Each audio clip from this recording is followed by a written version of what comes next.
کی باتیں سننے اور سنانے کا موقع عنایت فرمائے، اس پر کتنا بھی ہم شکر بجا لائیں کم ہے۔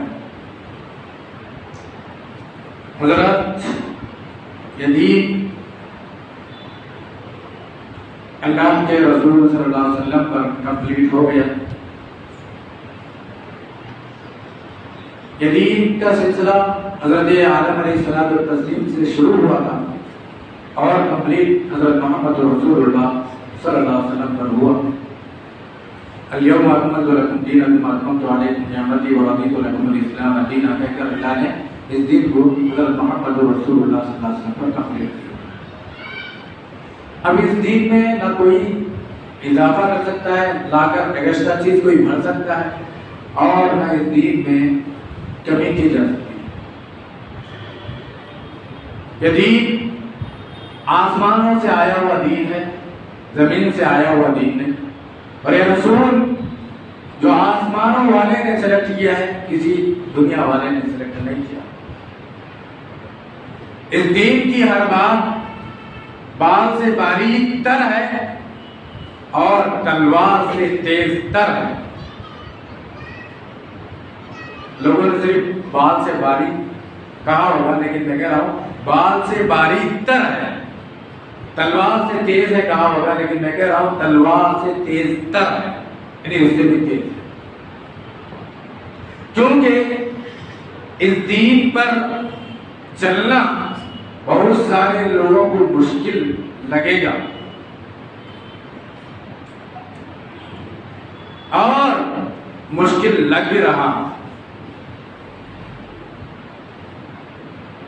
کیونکہ اللہ کے رسول صلی اللہ علیہ وسلم نے فرمایا وَحُفِظَتُ الْجَنَّةُ بِالْمَكَارِهِ، جنت اگر کمانا ہے تو بہت مشکلات کا گھیراؤ جنت سے گھیر دیا گیا۔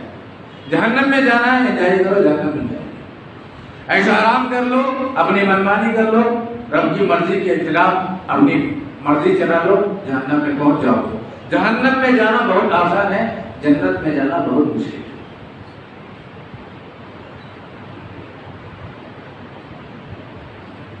اور اس دین کا ہر ایک ٹکڑا محفوظ کر لیا گیا، ہر آیت اور ہر حدیث محفوظ کر لی گئی۔ اللہ نے فرمایا اِنَّا نَحْنُ نَزَّلْنَا الذِّكْرَ وَإِنَّا لَهُ لَحَافِظُونَ، ہم نے اس دین کو اتارا ہے، قرآن کو اتارا ہے، اور اس کی حفاظت ہم کرنے والے ہیں۔ دنیا جہان کے لوگوں نے کوشش کی کہ اس قرآن میں کچھ رد و بدل کریں، اس قرآن کی طرح اور قرآن لائیں۔ یہاں تک کوشش کی گئی کہ نبی کی حدیث میں ملاوٹ کی جائے، لیکن اللہ تبارک و تعالیٰ نے اس دین کو حفاظت کی ذمہ داری لی، اس دین کی حفاظت کی ذمہ داری لی ہے، تو کیسے لی ہے؟ محدث شام علامہ البانی رحمۃ اللہ علیہ ایک حدیث ذکر کرتے ہیں، طلب العلم فریضۃ علی کل مسلم، علم کا حاصل کرنا ہر مسلمان پر فرض ہے۔ بعض لوگوں نے اضافہ کیا طلب العلم فریضۃ علی کل مسلم کے بعد وہ مسلمہ۔ شیخ البانی رحمۃ اللہ علیہ نے لکھا وہ مسلمہ کا لفظ حدیث میں نہیں، ایک لفظ، ایک ورڈ، ایک سینٹنس بنا دیا گیا وہ مسلمہ اور مسلمان عورت، اس کا معنی ہوتا ہے اور مسلمان عورت۔ یہ لفظ کا اضافہ انہوں نے لکھا کہ حدیث میں نہیں، ہٹا دیا۔ تو اللہ تبارک و تعالیٰ نے اس دین کی ایسی حفاظت کی کہ ایک لفظ بھی پڑھایا کسی نے تو اس لفظ کو اللہ نے محدثین کو پیدا کر کے اس لفظ کو ہٹا دیا۔ تو ہمارا دین لا یأتیہ الباطل من بین یدیہ ولا من خلفہ تنزیل من حکیم حمید، کہ باطل نہ آگے سے آ سکتا ہے نہ پیچھے سے آ سکتا ہے، جھوٹ نہ اس میں سامنے سے داخل ہو سکتا ہے نہ پیچھے سے داخل ہو سکتا ہے۔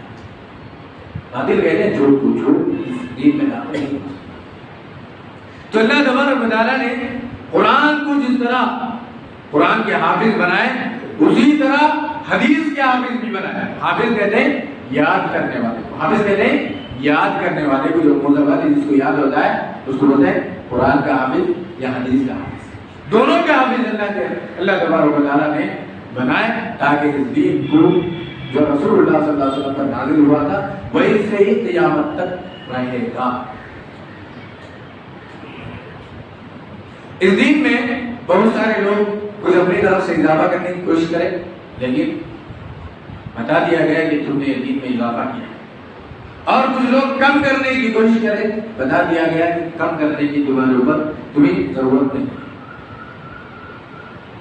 اب دین کے مسائل پر چلنے میں مشکل آئی، میں نے پہلے ایک حدیث بتائی، وَحُفِّظَتِ الْجَنَّةُ بِالْمَكَارِهِ، کہ جنت گھیر دی گئی ہے مشکل کاموں سے، جو دل کو ناپسند ہوتے ہیں ان کاموں سے گھیر دی گئی۔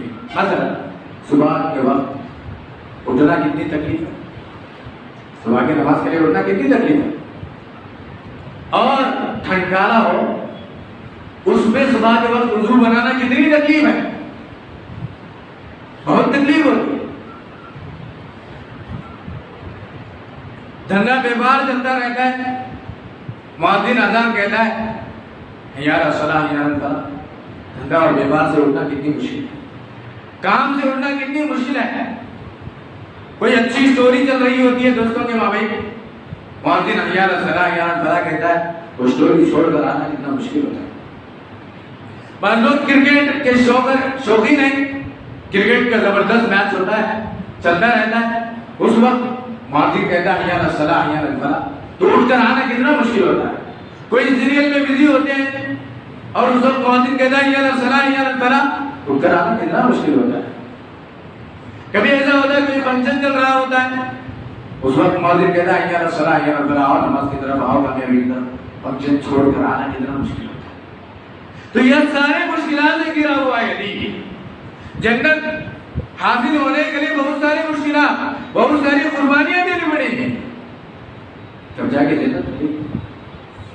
آج ہم ایک قربانی بھی نہیں کرتے، نہ جان کی قربانی دے سک رہے ہیں ہم، نہ وقت کی قربانی دے سک رہے ہیں ہم، نہ مال کی قربانی دے سک رہے ہیں۔ کوئی دے رہا تو اللہ ماشاءاللہ بہت کم، وقت کی قربانی دیتے ہوتے تو آج مسجدیں پوری بھری پڑی ہوتی،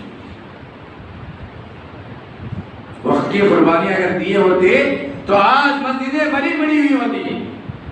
ہر مسجد کا یہی حال ہے کہ مسجد جمعہ میں بھرتی ہے، جمعہ کے علاوہ نہیں بھرتی۔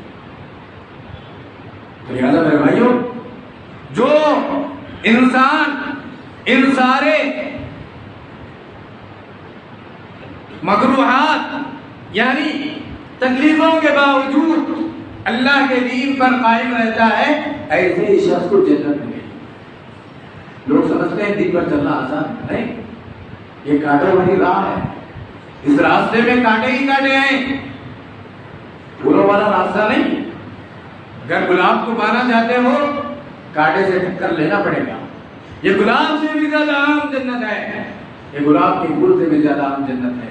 اگر بیر کھانا چاہتے ہیں تو کانٹوں سے ٹکر لینی پڑتی ہے۔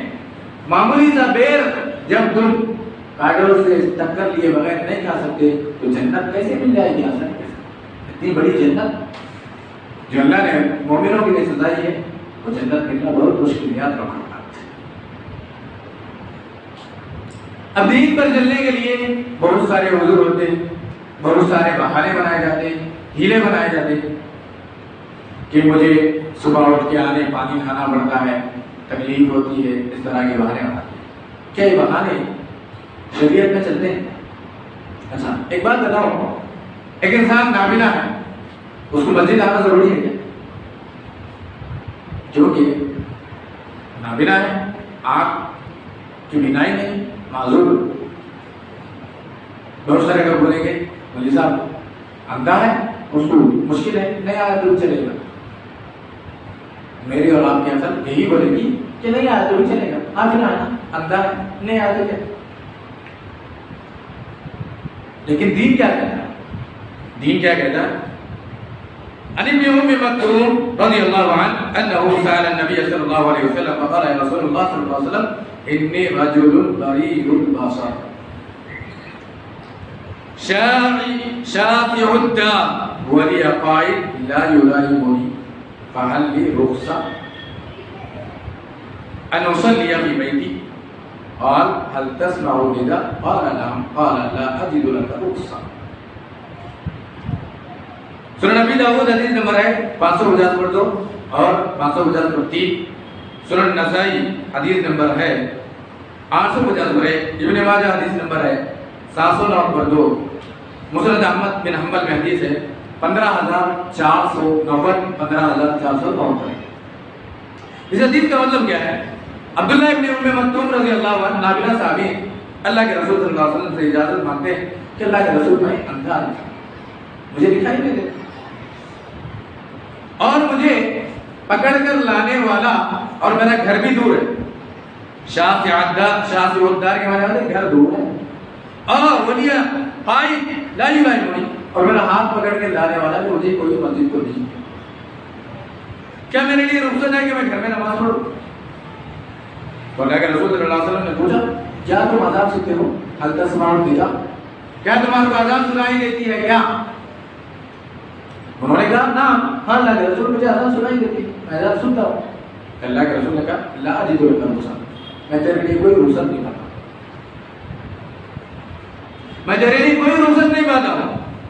اور ایک روایت میں آتا ہے ان المدینہ کثیرۃ الحوام والسباع، مدینے کے راستے میں گئے، میرے گھر اور مسجد کے راستے میں گئے مدینے میں بہت سارے کیڑے مکوڑے اور بہت سارے درندے کس کو کہا جاتا ہے؟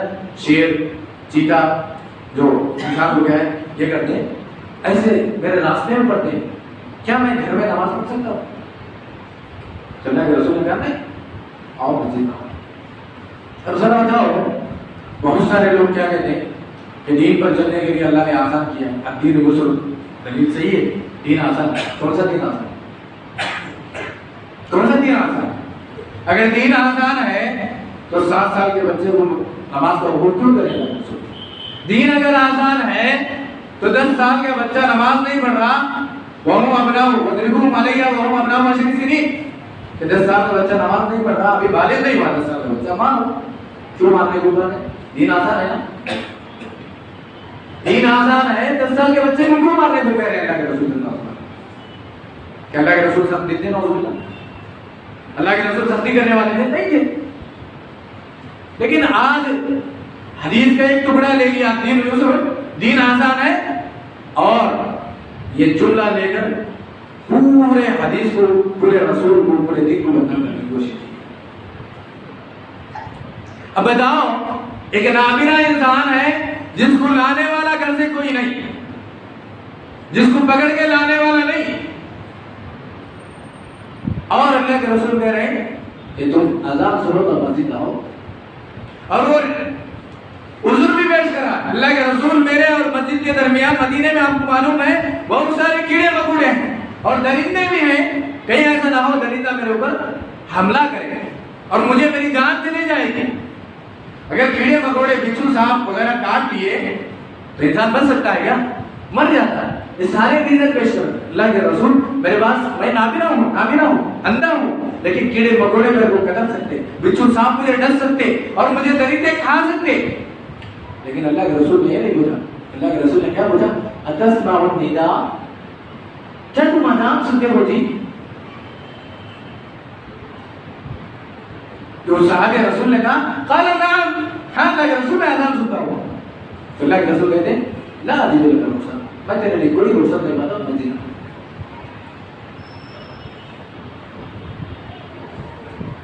اصل دین یہ ہے، مولوی ملا کا بنایا دین نہیں، مالداروں کا بنایا دین نہیں، چودھریوں کا بنایا دین نہیں، اس پر چلو گے تو جہنم جاؤ گے۔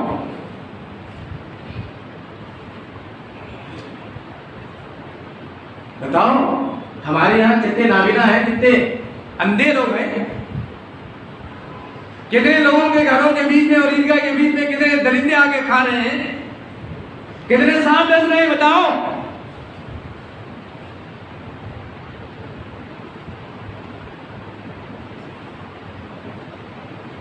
میرے بھائیوں، جو تمہارے سامنے دین پیش کیا جا رہا وہ دین نہیں ہے۔ دین کے نام پر دھوکے کب تک کھاؤ گے؟ کیا اللہ سے زیادہ مالداروں کو ڈر لگا ہوا ہے تمہارا؟ کیا اللہ کا کوئی ڈر نہیں ہے؟ کیا قبر میں جانا نہیں ہے؟ کیا قبر میں کوئی مالدار آ کے بچا جانے والا ہے؟ اس سارے سوالوں کے جواب آپ نہ میں دو گے۔ کوئی مالدار خبر میں آ کر سونے والا نہیں ہمارے ساتھ، کوئی مالدار جہنم کے عذاب سے بچانے والا نہیں۔ کون بچائے گا جہنم کے عذاب سے؟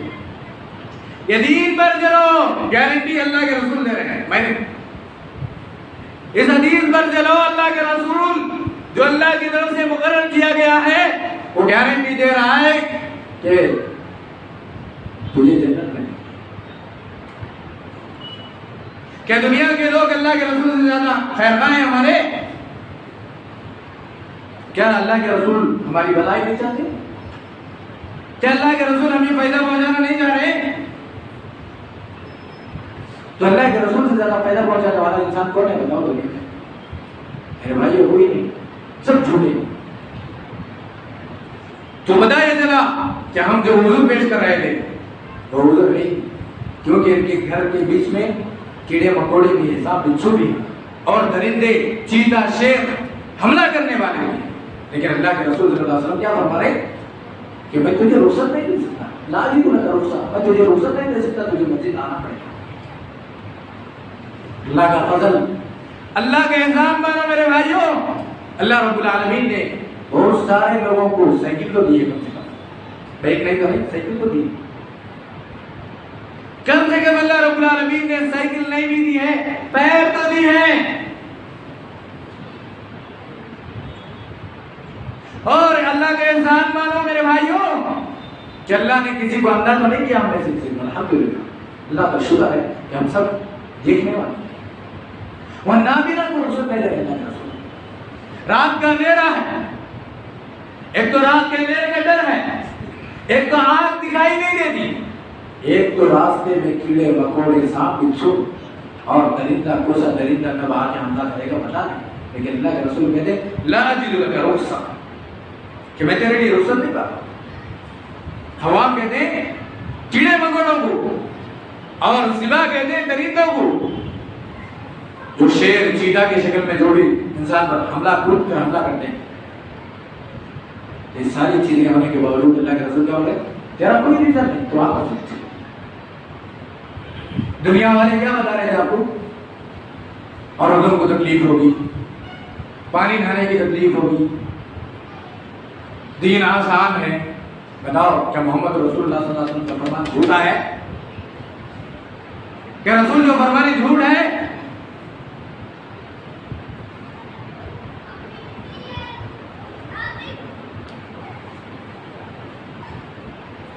یاد رکھو میرے بھائیو، دنیا والوں کی باتیں مانو گے تو جہنم میں جانا بھی قائم ہے۔ یاد، جہنم آسان بات نہیں، بہت مشکل بات ہے۔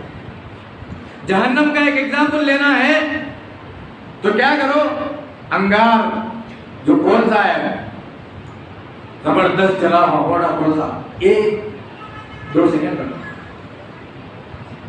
2 سیکنڈ ہاتھ میں رکھو اور اپنے دل کو تھام کر بولو، کیا آپ اس انگارے کو 10 منٹ رکھ سکو گے؟ 10 گھنٹے رکھ سکو گے؟ 10 دن رکھ سکو گے؟ صحیح بات یہ ہے کہ پکڑنا بھی مشکل ہو جائے گا۔ صحیح بات یہ ہے کہ اس انگارے کو ہاتھ سے پکڑنا بھی مشکل ہو جائے گا۔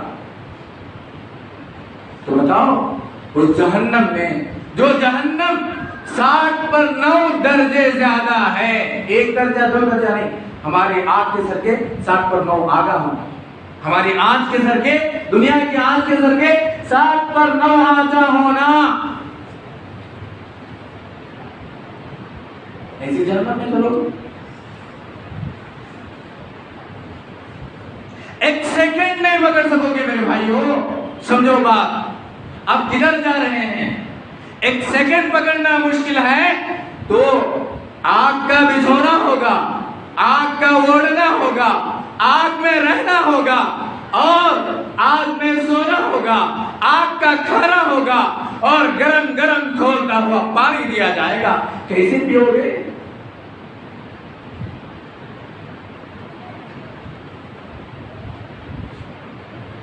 يُصَبُّ مِن فَوْقِ رُؤُوسِهِمُ الْحَمِيمُ، جب یہ آگ کا پانی تمہارے سروں پر اڈیلا جائے گا تو اس وقت تمہارے پیٹ میں کی ساری چیزیں باہر نکل جائیں.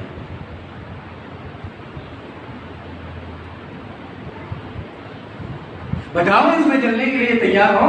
مالداروں کی باتیں مان کر، نیم ملا خدر حکیم کی باتیں مان کر، پیش ماموں کی باتیں مان کر، آدھے مولویوں کی باتیں مان کر بتاؤ.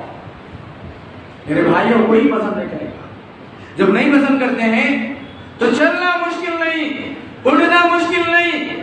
جو دیندار ہوں گے ان کے لیے صبح اڑنا مشکل نہیں. حضرت عمر کا ایک دور چل رہا تھا، چکر لگانے کا. حضرت عمر گشت کر رہے تھے. اس وقت ایک بوڑھیا ہے، اس وقت ایک عورت بوڑھیا ہے. اس کو تہجد پڑھنے کی ضرورت کیا ہے؟ بوڑھیا ویسے تو معذور ہے، تہجد فرض نہیں، تہجد فرض نہیں 5 نمازوں کی طرح. اس وقت حضرت عمر کا اس گھر سے یہ ہوا آواز آ رہی تھی. اس عورت پڑھ کر رو رہی تھی، بلک رہی تھی. حضرت عمر نے پوچھا یہ کون عورت ہے، کیوں رو رہی ہے؟ کہا میرا نبی جب تک تھا میں دیکھ کر خوش ہوتی تھی، میرے دل کو تسلی ملتی تھی، لیکن اب دنیا سے میرا نبی چلے جا چکے ہیں، رخصت ہو چکے ہیں. میں تہجد اس لیے پڑھ رہی ہوں کہ نبی کا درجہ جنت میں بہت بلند ہوگا، بہت اونچے مقام پر ہوں گے. لیکن میں تو ایک بڑھیا ہوں، ایک ناکارہ ہوں، ایک گنہگار عورت ہوں. میں تہجد اس لیے پڑھ رہی ہوں تاکہ میرا اللہ مجھے میرے نبی کو دکھا سکے. اس طلب میں نماز پڑھ رہی ہوں. اتنی بڑھیا ہونے کے باوجود میں نماز پڑھ رہی ہوں. میرے باڑی کے پارٹ میرا ساتھ نہیں دے رہے ہیں، لیکن میں شوق یہ ہے کہ میرا نبی جب میں زندہ تھا میں دیکھتی تھی تو مجھے کیا ہے ایک حوصلہ آتا تھا، ایک تسلی ہوتی تھی، ایک خوشی ہوتی تھی. لیکن اب نبی نہیں ہے، کیا اللہ مجھے جنت میں ڈالے گا؟ کیا جنت میں ڈالے گا تو کیا نبی کو ملائے گا کیا؟ تو میرے بھائیوں قربان جائے اس بڑھیا پر، جو بوڑھی عورت ہے، جو ٹھیک سے چل نہیں سکتی لیکن تہجد کی نماز پڑھ رہی ہے اور رو رہی ہے کہ اللہ مجھے میرے نبی کا ساتھ مل جائے. جس طرح دنیا میں میں نبی کو دیکھ کر خوش ہوتی تھی، اور میرا نبی آخرت میں اس کا تو درجہ بہت بلند بنایا ہے اللہ نے. جو نبی جو نبیوں کا سردار ہے اور میں ایک معمولی سی بڑھیا عورت ہوں، میری کیا وقت ہے، میرا کیا مقام ہے. تو یہ محبت تھی، یہ تڑپ تھی. آج میرا اور آپ کے درمیان یہ تڑپ نہیں. کیسے جنت ملے گی مجھے آپ کو؟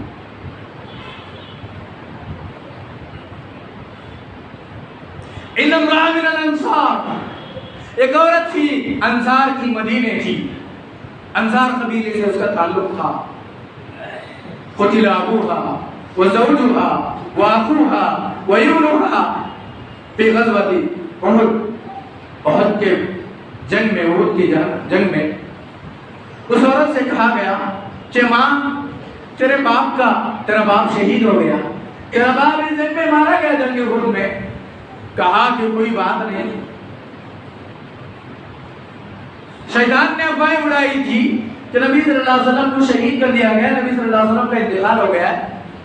شیطان نے یہ افواہیں جھوٹی خبریں پھیلا دی کہ محمد صلی اللہ علیہ وسلم کا انتقال ہو گیا، محمد صلی اللہ علیہ وسلم اس دنیا میں نہیں رہے. تو یہ افواہیں سن کر وہ تڑپ رہی تھی. اس وقت اس کو یہ سنایا گیا ماں تیرا باپ کا انتقال ہو گیا. قتل ابوها. کہا کہ کوئی پرواہ نہیں. تھوڑی دیر کے بعد ایک خبر دینے والے نے کہا ماں وزوجها، تیرے شوہر کا بھی انتقال ہو گیا، تیرا شوہر ابھی اس دنیا میں باقی نہیں رہا، مر گیا، شہید ہو گیا.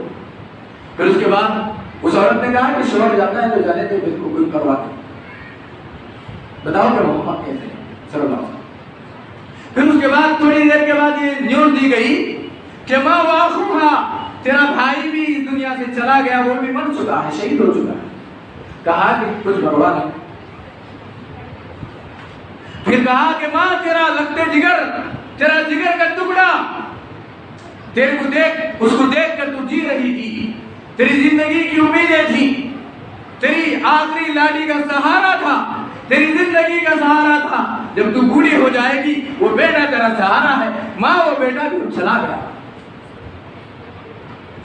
کہا ماں نے اے نیوز سنانے والے بتا، 4 لوگوں کی نیوز تو دے چکا، میرے باپ کی، میرے شوہر کی، میرے بھائی کی، میرے بیٹے کی. بتا دے کہ میرا نبی زندہ ہے کہ نہیں.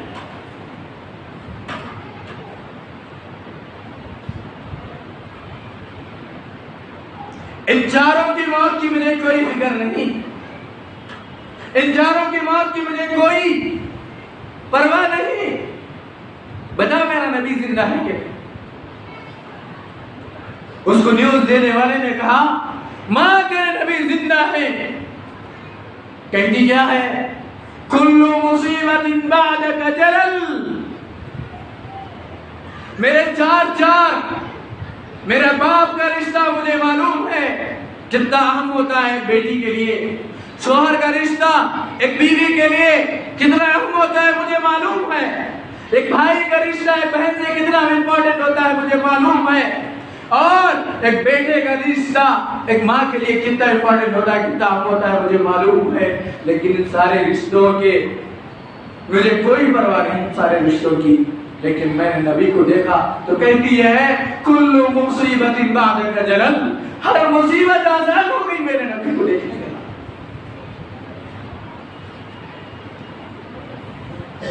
یہ طلب ہونی چاہیے میرے بھائیوں. جنت آسانی سے نہیں ملتی جب تک تم اللہ سے محبت نہ کرنے لگ جاؤ ساری دنیا سے زیادہ، اور محمد رسول اللہ صلی اللہ علیہ وسلم سے محبت کرنے نہ لگ جاؤ ساری دنیا سے، جنت نہیں ملے. جنت کو حاصل کرنا چاہتے ہو تو اللہ سے سب سے زیادہ محبت کرو، اور جنت حاصل کرنا چاہتے ہو تو محمد رسول اللہ صلی اللہ علیہ وسلم سے سب سے زیادہ محبت کرو. ان دونوں واقعات سے پتہ یہ چلتا ہے کہ ساری مصیبتیں ایک طرف آ جائیں دنیا میں، لیکن محمد رسول اللہ صلی اللہ علیہ وسلم زندہ رہیں وہ سب سے بڑی دولت ہے انسان. ایک مومن کی سب سے بڑی دولت ہے، ایک مسلمان کی سب سے بڑی دولت نبی کا زندہ پایا جانا. وہ ماں سکھا کر گئی ہے، وہ ماں خوش ہو جاتی ہے. میرے شوہر چلے گئے، میرے ابو چلے گئے، میرے بھائی چلے گئے، میرا جگر کا ٹکڑا بیٹا چلے گیا، لیکن کوئی مصیبت نہیں ہوئی، لیکن میرے رسول زندہ ہے، مجھے اس لیے خوشی ہے.